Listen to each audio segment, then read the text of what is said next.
Nasa ating po linya ngayon si NBI Director Melvin Matibag. Director, maganda umaga po. Magandang umaga po, Kated, at sa kay DJ Chacha, sa lahat po ng tumatakilig sa inyong programa. Isang magandang umaga po. Good Unang morning po. katanungan mula kay Chacha. Good morning, Attorney Melvin. Thank you so much po sa pagpayag sa panayam. Sir, meron daw po kayong gustong linawin dito sa naging Facebook post ni Mr. Leandro Leviste. Meron pong part ng programa kung saan nakapanayam po namin kayo at ipinost niya po yan sa kanyang Facebook page. Ano po yung gusto niyong linawin mismo doon po sa post? Well, nakita ko po yung pinost niya. Kinuha niya po yung sa ating panayam at sinasabi niya dun sa post niya, dun sa caption ng post niya na ako daw mismo, inamin ko na may mix up, may mali. So siguro po yung mali dun, yung pagkaintindi niya. Sapagkat pinaliwanag ko po, palagay ko naintindihan niyo naman po parehas ni Kated yung aking paliwanag na yung pagkilos na yun, dalawang bagay yung nakita natin.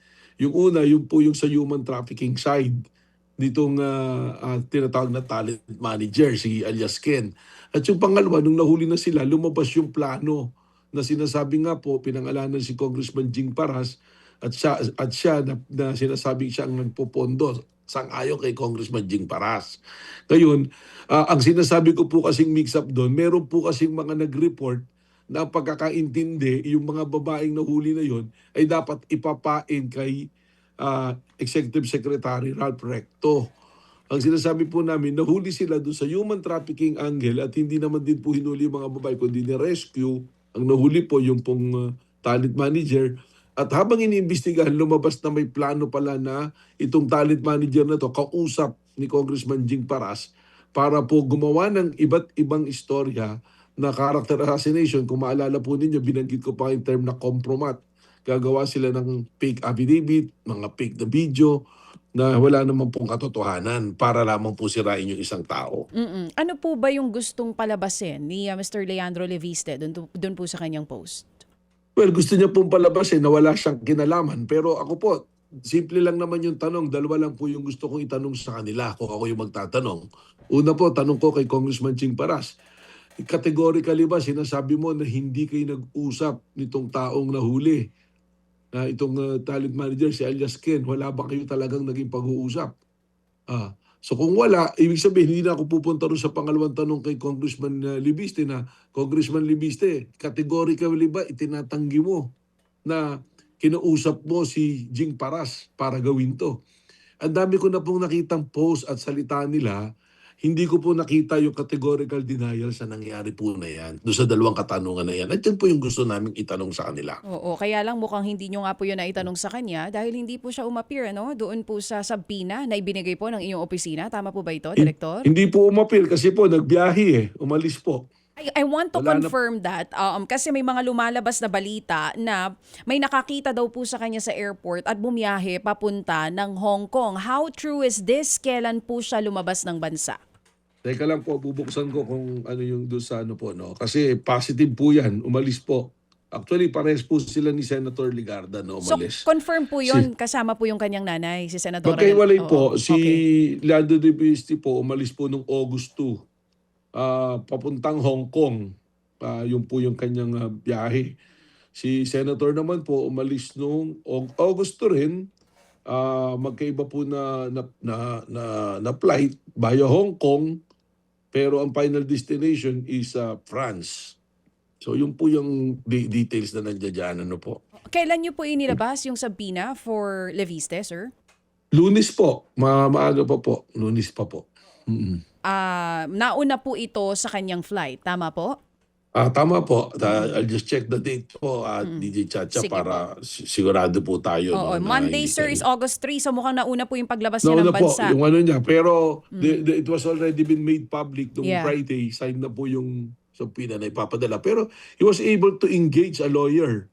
May lawyer po siya na in-engage. So kung umalis na po siya ng August at na-receive yung subpoena, nakapakuha pa siya ng abogado. May pinasa pong sulat yung abogado niya sa amin. Ano pong nakalagay sa sulat, Director? Pares din po nung kay Kong Jing Paras na sinasabi dun sa sulat ang salita po nila kailangan makita nila yung mga ebidensya laban sa kanila. Yung po yung sinasabi. Ang problema po nito, fact-finding po ito eh. Hindi pa naman po sila considered na may kaso, kakasuhan. Gusto namin magbigay linaw po sila doon po sa mga lumabas nga po na issue na ito. Kumbaga gusto rin namin po silang tulungan kung talagang hindi sila involved. Dapat po siguro papanagutin natin itong mga tao na naglalamay po sa kanilang pangalan. Pero as we speak daw, marami na pong mga lumabas na ebidensya eh. So mas maganda po, umarap sila sa amin, sabi naman nila sa tamang forum, sa tamang panahon, umarap po sila dito sa NBI and we will confront them with the evidence that we have. We cannot give them the copy of those evidence kasi po, there is a memorandum circular ng DOJ, yung 048, na hanggat hindi po tapos yung investigation, we cannot release portions of the evidence that we have gathered. Oo. Director, ano exactly yung hinihingi? Is it just the affidavit or yung evidences na meron na kayo? Kung ano daw pong meron para makapagplano sila kung ano isasagot, fact-finding po to. Wala ka naman pong pagpaplanuhan pagka tinanong ka. Dahil ibig sabihin, based on your personal participation and recollection. So yun nga po, doon na lang po yung tanong. Kung ayaw nila pumunta po dito, sagutin na lang din nila sa Facebook po nila. Categorically ba, dinideny ni Jing Paras na nakausap niya tungkol sa planong ito, itong talent manager, at ito si Leandro Libisi naman po, categorically ba, dinideny niya na nag-usap sila ni Jing Paras tungkol dito. Para po magkaroon ng kaliwanagan.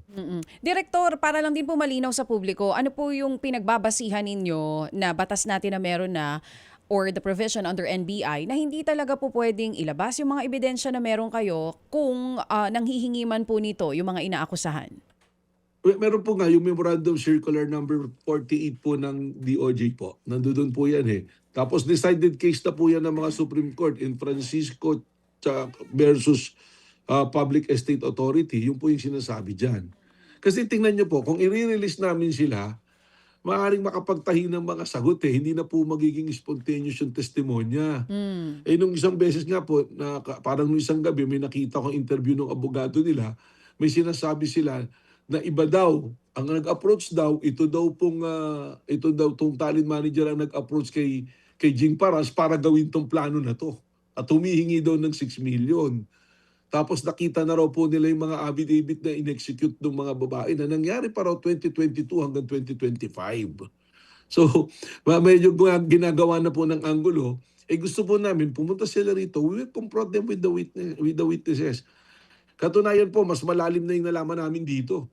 Meron pong isang kilala na law office na involved dito, na pumasok dito sila yung maghahanda ng mga affidavit kuno, ng mga babae na ilalabas nila na para magdemanda at mag-press con. Isang law firm, but how many lawyers are we talking about? Apat po. Apat na lawyers. And Opo. very soon, isasapubliko niyo po ito or hindi na? Paano po? Isasapi na po namin sila. Papasapi na po namin yung mga lawyers na ito. Sa For susunod, them to shed light. sa susunod na linggo na po ba ang sabpina Ito nito? po, linggo ito. Today po, paparedy ko na yung sabpina para po masabpina sila. Pero how about ito pong si dating Congressman Jing Paras and Congressman Leandro Leviste? Paano po yun? Kung di sila nagpunta, may plano pa po ba kayo na ipasabpina sila ulit? Ano pong next action nyo dito?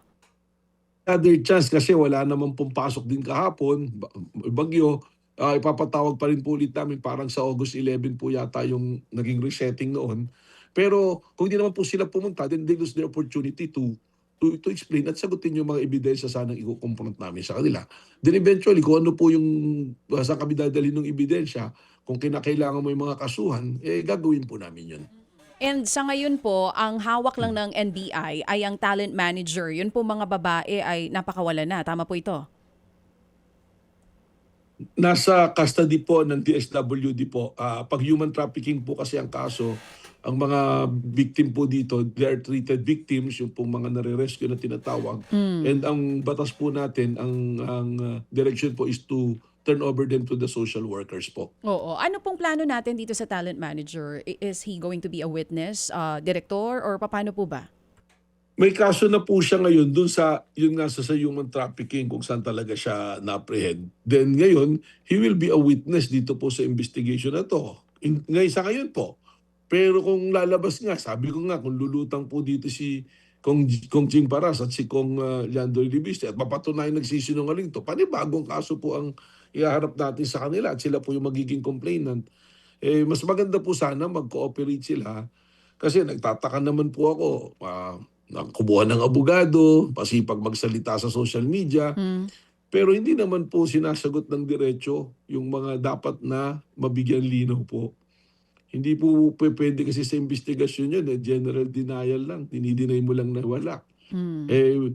If they want to see the evidence, pumunta po sila rito, we will show it to them. Ganun po yung proseso natin dito. So, base po sa pagkakaintindi ko, Direktor, kahit pa nagbigay na ng kumbaga mga ebidensya at salaysay, itong talent manager, tuloy po ang kaso sa kanya. Hindi po tulad ng mga lumalabas sa social media na gagawin daw siyang witness at walang kaso. Magkaiba po yun eh. Magkaibang kaso po yun. He still be responsible po dun sa kung saan talaga siya nahuli. Wala po kaming pag-uusap na ganun. Katunayan, hanggang ngayon, nakadetain po siya because ang recommendation po ng inquest fiscal, no bail po. May mga bago na po ba siyang impormasyon na naibigay po sa NBI? Nagbigay po siya ng additional na salaysay kahapon at hindi lang po siya, may mga iba na po kami mga testimonial evidence na gusto namin pong ipakita sa kanila kung gusto nila makita. And yung information that he shared yesterday, hindi pa po yun po pwede na ma-share sa publiko? Well, kasama na po ron, nagsalita po yung lawyer niya na sa kanya nga siya ngayon nagbulgar na may 4 na lawyers from one law office na na-identify po nitong talent manager. Oo. So talagang yung mga evidences na hawak nyo ngayon, matibay na may trap talaga na planong gawin, not just with ES Recto, maging sa iba pa nating matataas na opisyales. Malinaw po kay Recto, pero ngayon po, nung tinitingnan namin yung angulo na masyadong coordinated, at sabi ko nga, isa pang kilalang law office yung lumulutang, medyo nagkakaroon po ng itsura, ng hulma, yung mga sapantahan na mukhang may iba pa po gustong biktimahin. But right now, the evidences na hawak nyo is yung para po talaga kay ES Recto. Yung po mga Very clear po. Oo, yung mga officials na nababanggit ngayon sa mga media reports, there's DPWH Secretary Vince Dizon, John Vic Remulla, and others, wala pa po tayong ebidensya tungkol po doon. Wala pa pong matibay, kundi ang sinasabi nga po natin dyan, nagkakaroon po ng hulma because of what are unfolding po. Opo. Kung ano po yung mga unti-unti nating nakikitang ebidensya. Oo. Direktor, last na lang on my side bago po yung iba pang mga katanungan ni Manong Ted dito. May ugnayan na po ba kayo kay ES Recto? Siya po ba'y magkakaso rin dito? Paano daw po? Anong actions na gagawin niya? Meron po. Inihintay po niyang matapos yung investigasyon and that will be the time that he will do his legal actions po. Oo. Is he going to make a public statement or hindi na po diretso kaso na ito? Wala po kaming napag-usapan ng legal team niya tungkol doon, kundi gusto nila matapos namin yung investigasyon at kung ano man yung aming magiging findings, they will act accordingly po. Was he surprised dito po sa planong trap sa kanya? Well, nagulat po siya sapagkat una-una hindi niya rin po kilala yung mga tao na ipinakita namin. Hindi niya kilala talaga, pero siguro po in the other end, baka hindi na rin kagulat-gulat para sa akin dahil he can be targeted for so many reasons. Local politics can be one, yung po yung sinasabi ng isang witness doon. Pangalawa, dahil siyang alter ego ng ating presidente. At kung may katotohanan nga yung mga istorya na targeted yung mga opisyalis na matataas na pwesto ngayon sa gobyerno, then talagang I think he is a very well candidate na targetin po ng ganito pong proseso. At ito po mga motibo na binabanggit ninyo na malamang politika, yan din po ang pakiramdam ni ES Recto na mukhang dahilan nitong posibleng trap sa kanya. Wala naman po sigurong makikitang ibang dahilan. At categorically nga po, sinabi mismo nung si alias Jen, ng babae, na yun yung abot ni Congressman Jing Recto, Jing Paras, na yung pahayag niya mismo na dahil sa lokal na politika. At may mga sinasabi pa na masasamang tao dahil niloloko nila ang tao. Ganun po yung mga lumabas doon sa storya ng ating witness po. For clarity po, Director, yun ho bang talent Opo. manager umamin sa inyo o sa mga ahente ninyo na talaga namang may mga customer siya na mga taga-gobyerno? Wala pong direkta doon sa kanyang affidavit, pero sa ngayon po, yung ang cyber warrant namin, makikita namin doon sa telepono. Pero Mhm.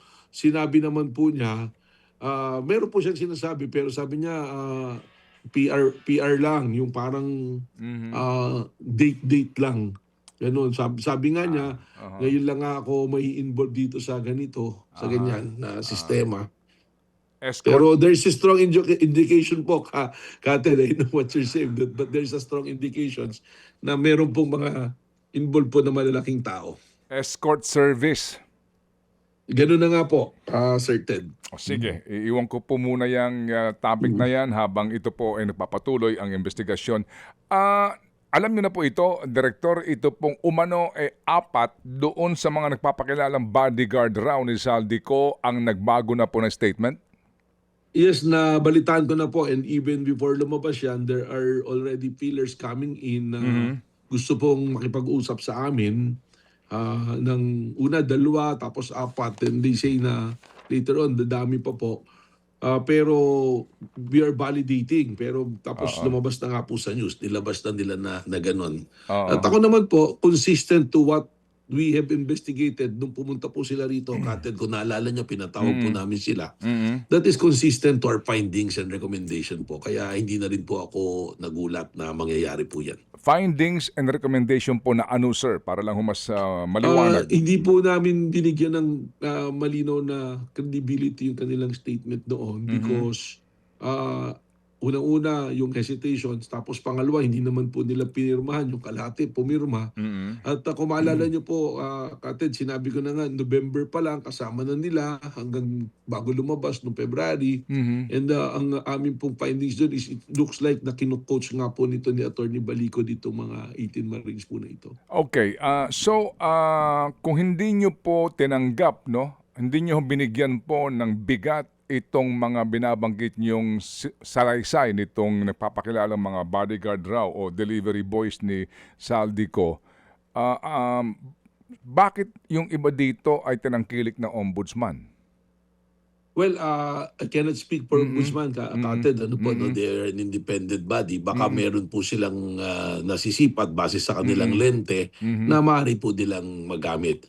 Sa amin naman po kasi, ang amin pong tiningnang kabuuan po nung joint affidavit po, yung pinagsamang sinumpang salaysay. Oo. Because ang challenge nga po namin noon, Kated, is Mm-mm. hindi pwede na sama-sama, ano po. Oo. So yung ang understanding ko po rin kay Ombudsman, meron yatang 8 na nag-issue talaga po doon ng salaysay. Yung sa amin po rito, 4 or 5 lang po yata yung pumirma doon Okay. sa salaysay nila. Opo. Gaano po kalalim ang inyong kaalaman dito ngayon sa apat na umano'y bumaligtad na nag-recant at may bago ng kwento?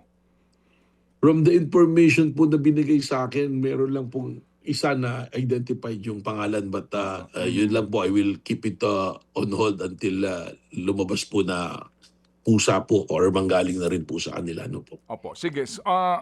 As we speak now, meron po mga pending cases na, di ba? Si Attorney Baligod and I think pati yata si former Congressman Defensor at ito hong mga nag-execute ng affidavit, yung mga humarap doon sa hearing po, no? Yung mock hearing umano ng Blue Ribbon Committee, etc. na pending po na cyber libel, di po ba? Tama po, iba't ibang korte po yan. I Okay. understand there's Quezon City. Aha. Tapos recently po, may pinalyatang 3 cases sa Las Piñas. Mm-mm. So, iba't ibang lugar po. Napakarami po niya na pumasok na perjury cases po. At ang NBI po ay isa sa mga nag-imbestiga actually, right? Dito po sa mga inihain halimbawa ni former Secretary and Senator Leila de Lima. Hindi, De Lima. Tama po. Yung compare kay Father Plaby, yung kay Secretary De Lima.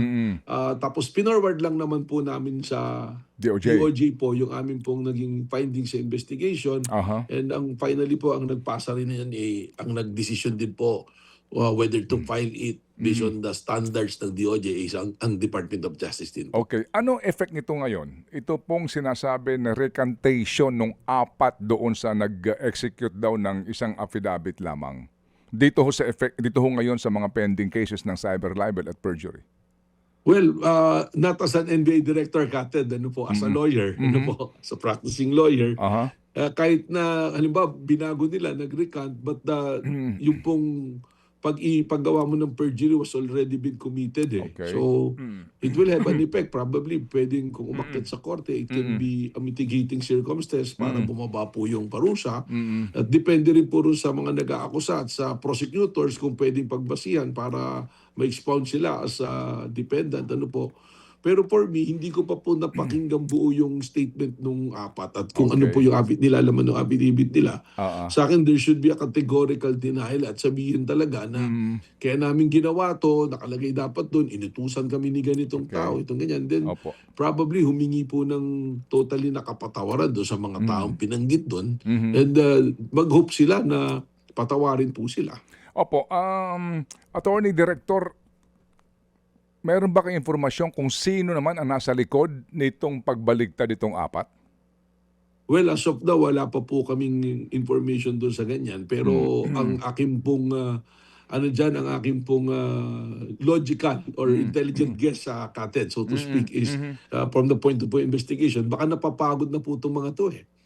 Sa dami ng kaso na nilabas, baka tapos may mga pangako na hindi nangyari, hindi natupad. At una-una, yung isang handler nila nakakulong, si Congressman Mike Defensor. At tapos naririnig naman natin sa mga interview ni Atty. Baligod na wala silang mabigay. So, at based on the statement of themselves also na may mga pinangako sa kanila na hindi natupad. Opo, inyo na ho bang nasilip man lamang o pahapyaw na nabasa yung laman ng kanilang affidavit, tong apat na ito? Ngayon pong araw na to, Kated, babasahin ko. Pero wala po kaming advance na information na nabigay po sa, except there are feelers that there are members nga po nung 18 na mga sundalo na ito na gusto nang magsalita at umalis na doon sa fold na yun. Ano po? Opo. Ito ba'y iimbestigahan nyo itong kung sakasakali man po, no? Well, as you said, hindi pa ho nyo nababasa yung affidavit. Pero kapag huma ito ay inyo na pong nabasa at napatunayan na authentic nga itong affidavit na ito, kayo ba'y mag-iimbestiga dito? Tama po, Kated, gagawin po namin yun because we will look into the person who is responsible for all these troubles. Ano po? Unang-unang titingnan kung totoo ba, alin ba yung totoong statement dito at kung ano yung totoo, sino ba yung taong responsable sa lahat ng pangyayari na ito para po ba papanagot po natin at magkaroon din ng kalinawan sa ating po mga mamamayan. Okay, kasi sir, kung babasahin po natin, nagkaroon kami ng kopya nito. No? Ito ho ngayon po'y kumakalat na nga at may mga ilang pong nagbibigay po ng kopya. Bagamat sabi nga po ninyo, subject for validation po ito. Ito po yung notaryado din. Nandito ho yung pangalan po ng isang abogado ng notaryo. Pero sa kanila pong kwento, maliban doon sa kanila pong pagsasabi, ito po yung aligasyon nito pong sinasabing apat. Isa yung identified kasi hindi nabura yung pangalan sa mga dokumento. Ang aligasyon nila dito, number one, sila umano ay kinuha bilang bahagi po ng blackmail scheme, no? Sa mga taong pangangalanan. At may mga kwento po sila na pinangakuan daw po sila ng mga kanilang umano'y handler ng pera na katumbas nito doon sa kanila pong ginagawang serbisyo, kumbaga, para ho sumali doon sa Maleta Boys na tinatawag. Pero ang kapansin-pansin po dito, Direktor, yung apat, tatlo dito ang meron pong sinasabi, bagamat hindi po pinapangalanan, pero may aligasyon sila dito na sila po ay pinilit umano sa Office of the Ombudsman. Again ito po lamang ang kwento po dito. Baka po mamaya later in the day magbigay na po ng press con dito yung Ombudsman. May aligasyon sila dito na meron daw pong umano'y abogado, nagpakilala ng abogado doon sa Ombudsman nung maghahain na ng affidavit para ho kila Martin Romualdez et al. Ito po sinasabi nila dito, no? Ang sinasabi nila, halimbawa po ng kanila pong statement dito, no? Nang pumunta ako sa opisina ng Ombudsman, agad akong kinausap ng mag-isa ng kanilang abogado, etc. etc. At ipinakita sa akin ang sinumpaang salaysay na nakahanda na maliban sa aking lagda. Sinabihan ako na makabubuti sa akin at sa aking pamilya kung ako ay makikisama na lamang at pipirmahan ang dokumento. Ito ho yun, etc. etc. Pero sabi niya, natakot daw siya. Dahil nga daw po sa sinabihan siya na yung mga tao na handler ninyo, nakakulong na ngayon, baka makulong ka rin. Ganun po ang mga kwento, halos pare-pareho, nung tatlo. So may aligasyon sila dito, umano na during the time na sila nagtungo doon sa Office of the Ombudsman, hindi pinangalanan po kung sinong tao, yung baka nagpapanggap rin po taga-ombudsman, pero opo. allegedly po, ang sinasabi dito, parang yung complaint laban kay Romualdez, ang pinapipirmahan sa kanila ng pilit. At dahil daw po sa natatakot na sila kasi nga bahagi sila ng scheme muna na mag-blackmail daw po at magsinungaling at ginamit daw ho sila sa propaganda sa politika, lalo pa silang natakot dahil nga dito sa kasong isasampa na baka daw po eventually kapag hindi sila nakipagtulungan na naman dito, makulong din sila. Yeah. Well, that should be the subject of Oo. an independent investigation, ano po, no? Pero base po doon sa binasa ninyo, saka doon po sa mga salaysay nila, lalo tayo nagkakaroon ng basihan para dapat tanungin pong mabuti dahil very conflicting na lumalayo po yung mga ebidensya. Marami na pong binabanggit masyado. So, base doon sa statement na yan, with the permission, of course, and in coordination with the Department of Justice and the Ombudsman, the NBI will be willing to look into these allegations in these statements po. Opo. Kasi po, yung nga, again ito po'y aligasyon lamang na hindi nga pinangalanan. Tama po. Opo, yung sinasabing umano'y abogado sa ombudsman, baka nagpapanggap lang taga-ombudsman yon, pero ang kanilang claim dito, ito po'y daw nangyari doon sa kanilang pagtungo ng partikular na petsa dito sa tanggapan ng ombudsman. Yung pong may pangalan na nasa affidavit dito, sabi niya dito, lubos ang takot ko nung ako'y hinarap ng abogado ng ombudsman dahil alam kong may kapangyarihan silang gawin itong mga pananakot at pagpapakulong sa akin. Lalong-lalo na po na alam nila ang mga ID ko at ilang pang impormasyon tungkol sa akin at sa aking pamilya. Ito pa ho yun, et cetera, et cetera. So, kumbaga po, lalong nagkaroon ng, di ba, parang... Tama po. Naintindihan ko po kayo, Katid. Nakita ko rin po yung pinanggagalingan niyo po. Oo. So para bagang kung paniniwalaan mo ito ng ganun-ganun na lamang, parang meron din pong pamimilit na pag-execute ng affidavit para magdamay particular sa ilang mga individual para makasuhan. Pero kanila pinabubulaanan naman yung kanilang involvement doon sa delivery daw ng pera. No? Opo. So medyo palagay ko nga po dapat siguro itong imbestigahan din. Ang ombudsman again, ang ombudsman po kung sana nga ang kanilang spokesperson po yung magbigay ng panayam, pero sigurado po kami magbibigay within the day ng reaction Tama dito po. ang tanggapan ng ombudsman. Pero again, sa pangyayaring ito, Director, ano ang basa niyo ho dito? Well, I cannot make a conclusion, ano po, no? Ang sa akin lang, unang-una po, alamin yung personalities. Kung sila ba talaga membro ng 18. Kasi hindi ko po naman nakita. Although sabi ko nga, there are feelers that there are members of doon sa 18 na yan na gusto nang bawiin yung kanilang sinumpang salaysay. And to what extent, hindi ko po alam kung anong extent. So pangalawa po, mas na-establish, alin ba yung totoong affidavit ngayon dito? Alin yung totoong nangyari? So mas malinaw po na investigasyon at mas malalim na pag-iimbestiga na kailangan pong pag-usapan ng aming mga ahensya. Kami bilang primary investigating body, ang ombudsman naman po, may sarili ring mandato to investigate at andyan po din ang DOJ. So kailangan po natin itong suriin. Malino po dito, titingnan natin ano ba yung motive ng paglabas, ano ba talaga yung direksyon. So marami po tayong anggulong titingnan. Kailangan makaharap po natin sila at matanong kung paano po ito nangyari. Ang mangyayari po nito, Katid, babalik po tayo mula sa simula. I-rewind po natin mula sa simula. And to have a conclusion kung ano talaga yung pinakatotoo at logical, hindi lamang base sa pag-analyze, but we have to get additional evidence and informations to support whatever will be the findings po ng mag-iimbestiga po. Okay, at dahil po nga sa, kumbaga, ang konteksto ho ng affidavit na ito, ang sinasabi daw po na pamimilit umano na paghain ng affidavit para sa pagkakaso ng ombudsman sa ilang partikular na tao, dito ho ba mahalaga din na malaman natin sino na naman ang handler nito? Tama po kayo. Kasi who will be benefited? Di ba po? Anong benepisyo? Pero hindi naman ibig sabihin if that person will be benefited, mali or tama. Maaaring baka yun yung totoo. So it's really a big investigation and fact-finding to arrive to the truth. Kasi lalabas po dyan, what will be the value nung salita nitong apat na to. Dahil from the start po, hindi mo na pwedeng pagtiwalaan lahat yung kanyang sinasabi. So yun na po pumapasok yung sinasabi ko that there should be additional evidence which will support kung alin pong claim nila yung totoo at tama po. Kasi dito, pinangakuan ako ni attorney, ito ho, ng malaking halaga pag naging matagumpay ang scam na ito at bilang katibayan, sinabi pa nito sa akin na etc. mga taong ito, etc. Meron daw hong tulong. So pinangakuan sila ng pera, hindi natuloy. And then nagkaroon Ayun na po. po ng duda nga, etc. Pero ngayon, isipin mo din, baka na naman Maaari sila ba pinangakuan ng yan? pera na Ano po? naman. Di ba? Oo, tama Pinangakuan po na kayo. naman po ng pera.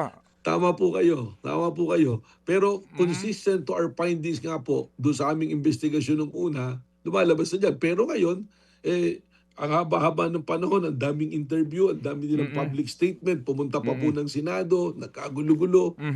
Ang claim nila, parang yun yung talagang they're swearing to the truth. Tapos all of a sudden, meron pong ganyan na statement. So, kailangan po nating malaman ano ba talaga ang dahilan at saan ang gagaling at kung sino ang mga nasa likod po.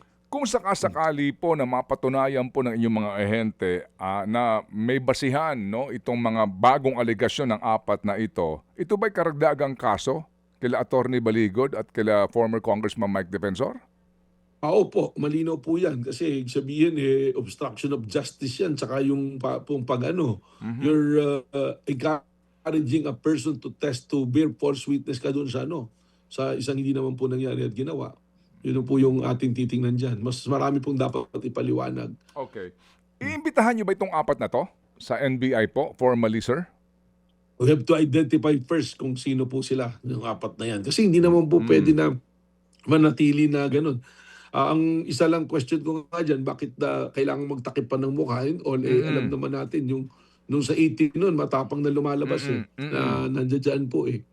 So, ang malinaw dito, kung sila talaga member doon sa 18, malaki pong mess to. It's a big mess na nandiyan sila na the only thing that will save them is lumabas na talaga yung katotohanan. Not only from their words, but they should come out with the supporting evidence and supporting testimony of other personalities po siguro. Yung isang affidavit dito, no, na lantad yung pangalan na nag-execute, may abogado pati ho yung kanyang pangalan nandito rin, etc. ng mga detalye, yung kanyang lisensya, etc.